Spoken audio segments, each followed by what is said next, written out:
பொதுவாக நம்ம குழந்தைகளுக்கு கோல்டு இல்லை ஃபீவர் அப்படி ஏதாவது வந்துச்சு அப்படின்னா நாம் ஹாஸ்பிட்டலுக்கு கூப்பிட்டு போவோம். அங்கே இருக்கிற டாக்டர் நம்ம பீடியாட்ரிஷனை கன்சல்ட் பண்ணுவோம். ஸோ கன்சல்ட் பண்ணதுக்கப்புறமா அவர் ப்ரிஸ்கிரைப் பண்ணுற சிரப்போ டேப்லெட்ஸோ தான் நம்ம யூஸ் பண்ணுவோம். அப்படி நாம் அந்த காஃப் சிரப்பை யூஸ் பண்ணதுக்கப்புறமா கோல்ட் அண்ட் ஃபீவர் சரியாயிடுச்சு. ஆனால் கொஞ்ச நாள் கழிச்சு அதே குழந்தைக்கு மறுபடியும் ப்ராப்ளம் வருது. ஸோ என்னன்னு செக் பண்ண போனால் கிட்னி ஃபெயிலியர் அப்படின்னு சொல்கிறாங்க. ஸோ அப்போது நம்ம மனநிலைமை எப்படியேப்பட்டதாக இருக்கும்? ஸோ இது கதையில் நிஜமாவே இப்போ மத்திய பிரதேசத்தில் நடந்துட்டு வந்துட்டு இருக்குங்க. கிட்டத்தட்ட 10 to 14 குழந்தைகள் வரைக்கும் இறந்துருக்காங்க அப்படின்னு ரிப்போர்ட்ஸ் வெளியாகிட்டு இருக்கு. இதற்கு காரணம் என்னன்னு கண்டுபிடிச்சிருக்காங்க இப்போ வரையும் பார்த்தீங்கன்னா ஒரு இருமல் சிரப்பு தான். ஸோ இந்த வீடியோவில் நாம் இந்த சிரப் இதை யார் தயாரிக்கிறாங்க, என்ன பிரச்சனைகள் ஆயிருக்கு அப்படிங்கிற கம்ப்ளீட் டீட்டெயில்ஸ் தான் டீகோட் பண்ணி பார்க்க போகிறோம். வீடியோவை ஸ்கிப் பண்ணாமல் கடைசி வரையும் பாருங்கள். அப்போ தான் உங்களுக்கு என்ன நடந்திருக்கு அப்படிங்கிறது கிளியராக புரியும். ஆங்கர் பாயிண்ட் டிசைன் ஸ்டுடியோ, நீங்கள் புதுசாக ஸ்டார்ட் அப் பண்ணியிருக்கீங்க.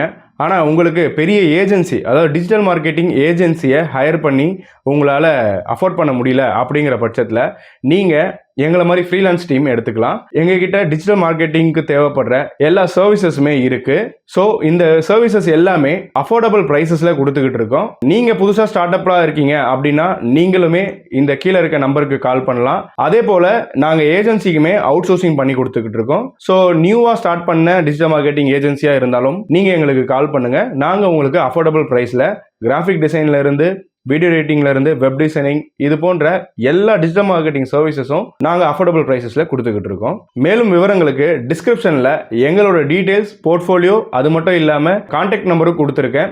கண்டிப்பாக கான்டாக்ட் பண்ணுங்க. உங்கள் பிஸ்னஸுக்கு தேவைப்படுற சர்வீசஸை அஃபோர்டபுள் ப்ரைஸஸில் எடுத்துக்கலாம். நம்ம சேனலை இன்னும் சப்ஸ்கிரைப் பண்ணாமல் பார்க்குறவங்க சப்ஸ்கிரைப் பண்ணிட்டு பாருங்க. டீகோட் நேயர்களுக்கு எனது அன்பு வணக்கங்கள். நான் உங்கள் ஜோதி பாபு.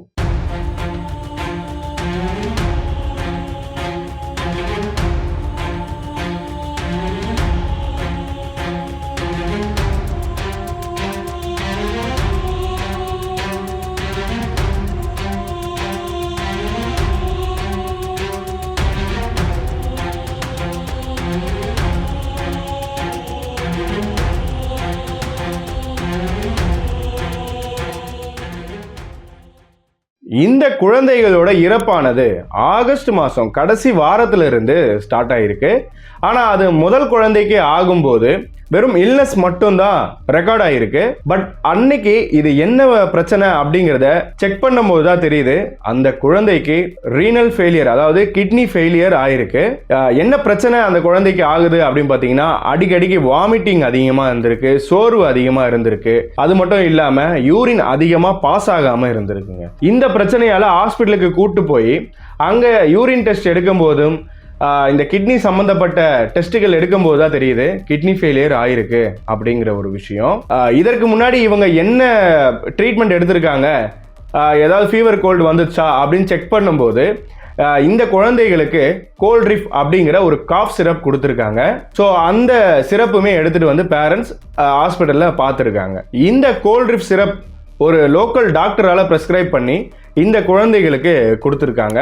இதை அடுத்து தான் இந்த மாதிரி கிட்னி ஃபெயிலியரால் பாதிக்கப்பட்ட குழந்தைகள் இறக்க ஆரம்பிச்சிருக்காங்க. அப்போதான் இந்த விஷயமானது ரொம்ப சீரியஸாக ஆகிட்டு இருக்கு. கடந்த செப்டம்பர் 2025 அக்டோபர் 2, 2025 11 குழந்தைகள் இதே மாதிரியான சேம் பேட்டர்ன் பிரச்சனையாலேயே இறந்துருக்காங்க. ஸோ இதை அடுத்து தான் தமிழ்நாடு ட்ரக்ஸ் கண்ட்ரோல் டிபார்ட்மெண்ட் இந்த கிட்னி ஃபெயிலியருக்கான பயாப்சி செக் பண்ணுறாங்க. இந்த கிட்னி பயாப்சி யாரோடது அப்படின்னு பார்க்கும்போது விகாஸ் யதுவன்ஷி அப்படிங்கிற ஒரு பையனோட பயாப்சி ரிப்போர்ட் தான். இந்த கிட்னி எதனால் ஃபெயிலியர் ஆகிருக்கு அப்படிங்கிற ஒரு செக் பண்ணுவாங்கல்ல, ஸோ அதில் தான் தெரிஞ்சிருக்கு இந்த சிறுநீரகத்துக்கு போகிற குழாய்கள் எல்லாமே ரொம்பவுமே அஃபெக்ட் ஆகிருக்கு ஒரு மூலப்பொருளால் அப்படிங்கிறது தெரிய வந்திருக்கு. ஸோ இதை அடுத்து தான் இந்த Tamil Nadu drugs control department check பண்ண அந்த சிறப்பில் இருக்கிற ஒரு விஷயமானது வெளியே வந்து எல்லோரையுமே மிகவும் அதிர்ச்சிக்குள்ளாக்குச்சு அப்படின்னு தான் சொல்லணும். என்ன விஷயம் அப்படின்னு பார்த்தீங்கன்னா இந்த கோல்ட்ரிஃப் சிரப் எது இந்த பசங்க குடிச்சாங்களோ அந்த இருமல் சிரப்பில் டைஎத்திலின் கிளைகோல் DEG அப்படின்னு சொல்லப்படுற ஒரு மூலப்பொருள், இதனுடைய அளவு 48% இருந்திருக்கு. மேலும் போபால் கவர்மெண்டோட ட்ரக் கண்ட்ரோல் டிபார்ட்மெண்ட் அவங்க செக் பண்ணும்போது வந்து பார்த்தீங்கன்னா 46.28% இருந்திருக்கு. ஆனால் இந்த டைஎத்திலின் கிளைகால் அனுமதிக்கப்பட்ட பர்சன்டேஜ் என்னன்னு பார்த்தீங்கன்னா 0.1% தாங்க. 46லேருந்து 48% இருக்கு அப்படின்னா அனுமதிக்கப்பட்ட அளவோட எவ்வளோ அதிகமாக இருக்கு அப்படிங்கிறத நீங்களே பாருங்க. இந்த ரீசனால தான் இந்த குழந்தைகள் இறந்திருக்காங்க அப்படிங்கிறது தெரிய வந்திருக்குங்க. மேலும் இந்த கோல்ட்ரிப் சிரப்பானது மனிதனுக்கு ஆபத்தை விளைவிக்கக்கூடிய நச்சுத்தன்மை கொண்ட ஒரு பொருள் கலந்திருக்கு அப்படிங்கிறது தான் அவங்க ரிப்போர்ட்ல வெளிவருது. அந்த பொருள் தான் இந்த டைஎத்திலின் கிளைகால். இந்த டைஎத்திலின் கிளைகால் DEG எந்தெந்த பொருட்களுக்கெல்லாம் யூஸ் பண்ணுவாங்க அப்படின்னு நாம செக் பண்ணும்போது ரெசின்ஸ், பிளாஸ்டிக்ஸ், அது மட்டும் இல்லாமல் டுபாக்கோ ப்ராடக்ட்ஸ்லையும் யூஸ் பண்ணுவாங்க. இங்க்ஸ், க்ளூஸ் மற்றும் கார்க் ப்ராடக்ட்ஸ். அது மட்டும் இல்லாமல் இந்த மூலப்பொருள் பாலிஸ்டர், பாலியுரைத்தின், அது மட்டும் இல்லாமல் பிளாஸ்டிக் தயாரிக்கப்பட வேண்டிய யூஸ் பண்ணக்கூடிய ஒரு ரா மெட்டீரியல். மேலும் இன்னொரு அதிர்ச்சிக்குள்ளாக்கக்கூடிய ஒரு விஷயம் என்னன்னு கேட்டிங்கன்னா, இது லூப்ரிகன்ட் தயாரிக்கிறதுக்காகவும் யூஸ் பண்ணுவாங்க அப்படிங்கிற விஷயங்கள், தகவல்கள்லாம் நம்மளால் பார்க்க முடியுது. பிளாஸ்டிக்கே மனிதனுக்கு நச்சு தரும் அப்படின்ற ஒரு விஷயந்தான் நடுவில் பிளாஸ்டிக் எல்லாமே பேன் பண்ணாங்க.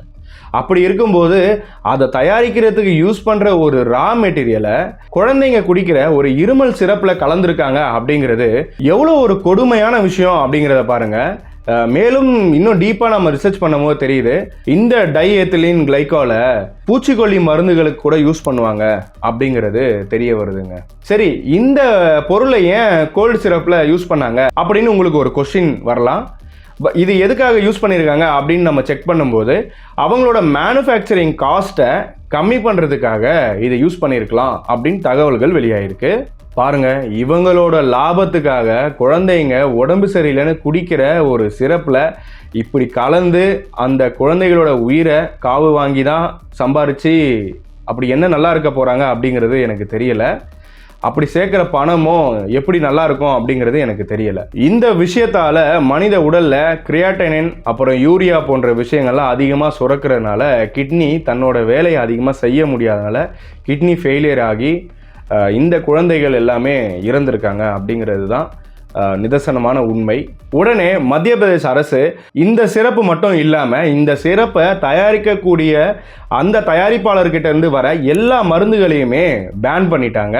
அது மட்டும் இல்லாமல் எல்லா ஸ்டேட்டுக்குமே இந்த சிறப்பை பேன் பண்ண சொல்லி ஆர்டர்ஸுமே பாஸ் பண்ணியிருக்காங்க. மேலும் இந்த கோல்ட்ரிப் சிறப்பை தயாரித்த அந்த நிறுவனம் யாரு அப்படின்னு பார்க்கும்போது நம்ம தமிழ்நாடு காஞ்சிபுரத்தை சேர்ந்த ஸ்ரீசன் ஃபார்மாலிட்டிகல்ஸ் அவங்க தயாரித்தது தான் இந்த மருந்து. மேலும் இந்த சம்பவம் நடந்த இடம் பராசியா தேசில் சிந்துவாரா அப்படிங்கிற ஒரு ஏரியா மத்திய பிரதேசில். அங்கே இருக்கிற போலீஸ் ஸ்டேஷனில் இந்த ஃபார்மாசூட்டிகல்ஸ் மேலே FIR ஃபைல் பண்ணியிருக்காங்க. மேலும் இந்த மருந்தை ப்ரிஸ்கிரைப் பண்ணது யாருன்னு பார்த்தீங்கன்னா லோக்கலில் இருக்கிற ஒரு டாக்டர் சொல்லியிருப்பேன். அவர் லோக்கல் டாக்டர் மட்டும் இல்லைங்க, அவர் அரசு குழந்தை நல மருத்துவர் அப்படின்னு சொல்லப்படுது. அவரோட பிரைவேட் கிளினிக்ல தான் இந்த மருந்தை குழந்தைகளுக்கு பிரிஸ்கிரைப் பண்ணியிருக்காருங்க. மேலும் அவர் மேலேயுமே 3 பிரிவின் கீழ் வழக்கு பதியப்பட்டிருக்கு. BNS section 105 and 276, section 27(a), drugs and cosmetics act 1940 இந்த பிரிவுகளின் கீழே வழக்கு பதியப்பட்டிருக்கு. டாக்டர் அங்கித் சலாம் அப்படிங்கிற ஒரு மெடிக்கல் ஆஃபீஸர் தான் இந்த டாக்டர் மேலே வழக்கு பதிஞ்சிருக்காரு. மேலும் இவர் இனிமே இந்த மாதிரி பிரைவேட் ப்ராக்டிசஸ் மட்டும் இல்லாமல் கவர்மெண்ட்லேயுமே இவருக்கு பணி நீக்கம் பண்ணியிருக்காங்க அப்படிங்கிற மாதிரி தகவல்லாம் நம்மளால் பார்க்க முடியுது. மேலும் இவர் நெக்ஸ்ட்ரோ DS அப்படிங்கிற இன்னொரு மருந்துமே ப்ரெஸ்கிரைப் பண்ணியிருக்காரு. அதுவுமே ஆய்வுக்கு உட்படுத்தியிருக்காங்க. இன்னுமே அதோட ரிசல்ட் நமக்கு வரல. ஸோ அது வந்த பிறகு அதில் என்னென்ன நச்சுத்தன்மை வாய்ந்த பொருட்கள் இருக்குதா, இந்த குழந்தைகளோட இறப்புக்கு அதுவுமே ஒரு காரணமாக இருக்குமா அப்படிங்கிற ஒரு கோணத்திலையுமே விசாரணை நடக்குங்க. மேலும் இந்த குழந்தைகளை முதல்ல லோக்கல் ஹாஸ்பிட்டலுக்கு தான் கொண்டு போயிருக்காங்க. இந்த கிட்னி ஃபெயிலியர் இஷ்யூ, இந்த வாமிட்டிங் இஷ்யூ அதெல்லாம் வந்த போது அதுக்கு பின்னர் தான் நாக்பூரில் இருக்கிற அரசு மருத்துவக் கல்லூரி மருத்துவமனைக்கு எடுத்துகிட்டு போயிருக்காங்க. அங்கே தான் இப்போ வரைக்குமே ட்ரீட்மெண்ட் போய்கிட்டு இருக்கு. அது மட்டும் இல்லாமல் 11 இருந்து 14 குழந்தைகள் வரைக்கும் இறந்திருக்க வாய்ப்புகள் இருக்கு அப்படின்னு சொல்லப்படுது. மேலும் 5 இருந்து 6 குழந்தைகள் வரைக்கும் இன்னும் சிகிச்சை பெற்று வராங்க அப்படிங்கிற ஒரு தகவலுமே நம்மளால பார்க்க முடியுது. முதல் குழந்தையின் இறப்பு என்னைக்கு ஆயிருக்கு அப்படின்னு நம்ம பார்க்கும்போது ஆகஸ்ட் 31 இதே மாதிரி கோல்டு சிரப் குடிச்சிருக்க ஒரு குழந்தைக்கு இந்த கிட்னி ஃபெயிலியர் ப்ராப்ளம் வந்திருக்கு. அந்த குழந்தை இறந்திருக்கு. ஆனா அதுக்கு அடுத்து தான் நிறைய குழந்தைகள் இறந்திருக்காங்க. அப்போதான் இந்த விஷயம் சீரியஸா எடுத்து டெஸ்ட்டுக்கெல்லாம் அனுப்பியிருக்காங்க. இதை அடுத்து தான் நான் ஆல்ரெடி சொல்லியிருந்தேன், விகாஷ் யதுவன்சி 4 வயது குழந்தை. அந்த குழந்தைக்கு ஏற்பட்ட இதே மாதிரி கிட்னி ஃபெயிலியருக்கு தான் டெஸ்ட்டுக்கு போகும்போது இந்த மாதிரியான விஷயங்களை கண்டுபிடிச்சிருக்காங்க. செப்டம்பர் 4, 2025 அன்னைக்கு. மேலும் செப்டம்பர் 7ஆம் தேதியிலிருந்து 15ஆம் தேதிக்குள்ள 3 பேர் இறந்திருக்காங்க. நான் அவங்களோட நேம் அண்ட் ஏஜஸும் சொல்கிறேன். சிவம் அப்படிங்கிற 9 வயது குழந்தை, விதி அப்படிங்கிற 6 வயது குழந்தை, அத்னன் அப்படிங்கிற ஒரு 6 வயது குழந்தை. இப்படி இவங்க 3 பேரும் இந்த 7ஆம் தேதியிலிருந்து 15ஆம் தேதிக்குள்ள இறந்திருக்கிறதா ரிப்போர்ட்ஸ் இருக்கு. செப்டம்பர் 21 28க்குள்ள உசைட் 9 வயது குழந்தை, ரிஷிகா 10 வயது குழந்தை, ஹெட்டான்ச் 11 வயது குழந்தை, விகாஷ் 9 வயது குழந்தை, சன்ச்லேஸ் அப்படிங்கிற 8 வயது குழந்ை, சந்தியா போசம் அப்படிங்கிற ஒரு 7 வயது குழந்தை. இவங்க எல்லாருமே இந்த 21 28க்குள்ள இறந்திருக்கிறதா தகவல்கள் இருக்கு. செப்டம்பர் 29 அக்டோபர் 2, 2025க்குள்ள கபீர் 4 வயது குழந்தை, கர்மித் அப்படிங்கிற 2.5 வயசான ஒரு குழந்தையுமே இறந்திருக்குங்க. ஆக அக்டோபர் 2ஆம் தேதி வரைக்கும் 11 குழந்தைகள் இறந்திருக்கிறதா ரெக்கார்ட் ஆயிருக்கு. இதை அடுத்து தான் அக்டோபர் 4 வரைக்கும் 14 குழந்தைகள் இறந்திருக்க வாய்ப்புகள் இருக்கு அப்படின்னு சொல்லப்படுதுங்க. The central drugs standard control organisation இவங்க எல்லா மாநிலத்திலையுமே இருக்கிற இந்த சிறப்புல இந்த மாதிரியான பிரச்சனைகள் இருக்கா அப்படிங்கிற ஒரு ஆய்வுக்கு உட்படுத்தியிருக்காங்க. ஆய்வுக்கு அவங்களே டைரக்டா இறங்கியிருக்காங்க அப்படின்ற தகவல்கள் நம்மளால பார்க்க முடியுது. மேலும் இந்த ஆர்கனைசேஷன் நம்ம தமிழ்நாடுவோட FDA food and drugs administration அவங்களுக்கு இந்த ஸ்ட்ரீஸ் அண்ட் ஃபார்மாட்டிகல்ஸ் மேலே கடுமையான நடவடிக்கை எடுக்கணும் அப்படிங்கிற ஒரு வலியுறுத்தலுமே வச்சுட்டு வராங்க. மேலும் இந்த கோல்டிப் சிரப் தயாரிக்கப்பட்ட மாதம் எப்போன்னு பார்த்தீங்கன்னா மே 2025. ஸோ இந்த ஸ்டாக்குகள் இருந்தாலும் அதை பறிமுதல் பண்ணணும் அப்படிங்கிறது இந்த சென்ட்ரல் ட்ரக்ஸ் ஸ்டாண்டர்ட் கண்ட்ரோல் ஆர்கனைசேஷனோட ஒரு வலியுறுத்தலாக இருந்துகிட்டு இருக்கு. இதை அடுத்துதான் மத்திய பிரதேசோட முதலமைச்சர் மோகன் யாதவ் அவர் தன்னோட எக்ஸ் வலைத்தளத்தில் இந்த விஷயம் மிகவுமே கொடுமையானது, ஆனால் இந்த தவறுகளை செஞ்சவங்க மேலே கண்டிப்பாக கடுமையான நடவடிக்கை எடுக்கப்படும். மேலும் இந்த கோல்ட்ரிப் சிறப்புன்றது தரமற்றது. இதை மாநிலம் முழுவதுமே நாங்கள் தடை செஞ்சிட்டோம். அது மட்டும் இல்லாமல் இந்த மருந்து தயாரிக்கிற அந்த தயாரிப்பாளர் கொடுக்குற எல்லா மருந்துக்குமே தடை விதிச்சிருக்கோம் அப்படிங்கிறத ஒரு பதிவாக எக்ஸ் தளத்தில் போடுறாரு. மேலும் இறந்தவங்களோட வீட்டுக்கு 4 லட்சம் ரூபாய் இழப்பீடா கொடுக்கறதாகவும் அறிவிச்சிருக்காரு. அது மட்டும் இல்லாமல் இன்னும் ஒரு 5-6 குழந்தைகள் சிகிச்சை பெற்று வராங்க அப்படின்னு நான் சொல்லியிருப்பேன். அந்த குழந்தைகளுக்கு ஆகக்கூடிய செலவு எல்லாமே கவர்மெண்ட்டே ஏற்கும் அப்படிங்கிற ஒரு விஷயத்தையுமே சொல்லியிருக்காரு. மேலும் இந்த சிறப்பை பற்றின ஆய்வு இந்த ஒரே மத்திய பிரதேஷ் ஸ்டேட்டோட நிற்காம இமாச்சல் பிரதேஷ், உத்தரகாண்ட், தமிழ்நாடு, அதுக்கப்புறம் மகாராஷ்டிரா இருக்கிற 6 ஸ்டேட்லையுமே எங்கெல்லாம் இவங்க சப்ளை பண்ணியிருக்காங்களோ எல்லா இடத்துலையுமே அங்கே ட்ரக்ஸ் இன்ஸ்பெக்ஷன் நடந்துகிட்டு இருக்கிறதா நம்மளால தகவல்கள் பார்க்க முடிஞ்சது. இவங்க இது மாதிரியான காஃப் சிரப், ஆன்டிபைரட்டிக்ஸ் மற்றும் ஆன்டிபயோட்டிக்ஸ் இந்த மாதிரியான மருந்துகள்லையும் டேப்லெட்கள்லையுமே அவங்க கவனம் செலுத்தி வராங்க. எல்லாமே ஒரு ஆய்வுக்கு உட்படுத்தி தான் வந்துகிட்டு இருக்காங்க. மேலும் ஸ்டேட் லெவலில் ஸ்பெஷல் இன்வெஸ்டிகேஷன் டீம் இந்த வழக்கை பற்றி விசாரிக்கிறதுக்காக அப்பாயிண்ட் பண்ணியிருக்கிறதா சொல்லப்படுது. இந்த வழக்கை பற்றி ரிசர்ச் பண்ணிட்டு இருக்கும்போது தான் ஒரு செய்தி நான் பார்த்தேன். அதாவது ஒரு குழந்தைக்கு இந்த மாதிரி உடம்பு சரியில்லை அப்படின்னு அவர் கிட்டத்தட்ட அவர்கிட்ட இருக்கிற நிலம், வண்டி, அவர்கிட்ட இருக்க நகை, அது இதுன்னு விற்று கிட்டத்தட்ட 7 லட்சம் ரூபாய் செலவு பண்ணியிருக்கேன். ஆனால் கவர்மெண்ட் எனக்கு 4 லட்சம் தான் கொடுக்குது, எங்களுக்கு பணம் வேண்டாம், நீதி தான் வேணும் அப்படிங்கிற பேரண்ட்ஸுமே நம்மளால் பார்க்க முடிஞ்சுது. அதெல்லாம் பார்க்கும்போது ரொம்பவுமே பரிதாபமான ஒரு சூழ்நிலையாக தான் இருந்துச்சு. நமக்கு உடம்பு சரியில்லை அப்படின்னா சாமியை நம்புறதை விட அந்த டைமில் டாக்டர்ஸை தான் நம்ம முதல்ல தேடி போவோம். அவங்க கொடுக்குற காஃப் சிரப்பை இல்லை டேப்லெட்டோ எடுத்தால் மட்டும்தான் நம்மளால் அடுத்த நாள் எழுந்து உட்காரவே முடியும். அந்த அளவுக்கு நம்ம டாக்டர்ஸை ரொம்ப நம்புவோம். ஆனால் அவங்களே இந்த மாதிரி பண்ணுறாங்க அப்படின்னும் போது நம்ம யாரை தான் நம்புறது அப்படிங்கிறது சுத்தமாக தெரியல. மேலும் இந்த மருந்து தயாரிக்கிற கம்பெனி இவங்களோட மேனுஃபேக்சரிங் காஸ்ட்டை ரெடியூஸ் பண்ணணும் அப்படிங்கிற ஒரு காரணத்துக்காக இதை பண்ணியிருக்காங்க அப்படின்னு சொல்லப்படுது. ஆனால் ஒரு மருந்து அப்படிங்கிறது மார்க்கெட்டுக்கு வர்றதுக்கு முன்னாடி பல சோதனைக்கு உட்பட்டு தான் வெளியே வரும். அப்படி நம்ம அந்த விஷயத்தை ரிசர்ச் பண்ணும்போது பார்த்தீங்கன்னா இந்த சோதனையுமே இன்டர்னலாக தான் நடக்கும். இந்த சோதனைக்கான ரிப்போர்ட்டை மட்டும்தான் கவர்மெண்ட் அப்ரூவல் பண்ணுவாங்க அப்படிங்கிற ஒரு விஷயத்தை என்னால் பார்க்க முடியுது. இதை ஒன்ஸ் கவர்மெண்ட்டுமே நம்ம அரசு ஆய்வகத்தில் டெஸ்ட் பண்ணியிருந்தா இந்த விபத்துகள் தவிர்க்கப்பட்டிருக்கலாமோ அப்படிங்கிறது என்னோட ஒரு சஜஷன். ஸோ இந்த பிரச்சனையை எப்படி தவிர்க்கப்பட்டிருக்கலாம் அப்படின்னு நீங்கள் நினைக்கிறத கமெண்ட்ஸாக போடுங்க. கண்டிப்பாக நான் எல்லாரோட கமெண்ட்ஸும் பார்க்குறேன். மேலும் இந்த வழக்குக்கான விசாரணை முடிவில் தான் யார் மேலே தப்பு இருக்குது அப்படிங்கிறது முழுமையாக நமக்கு தெரியும். அதுக்குள்ளே நாம் ஜட்ஜ்மெண்ட் கொடுக்கறது ரொம்பவுமே தப்பு.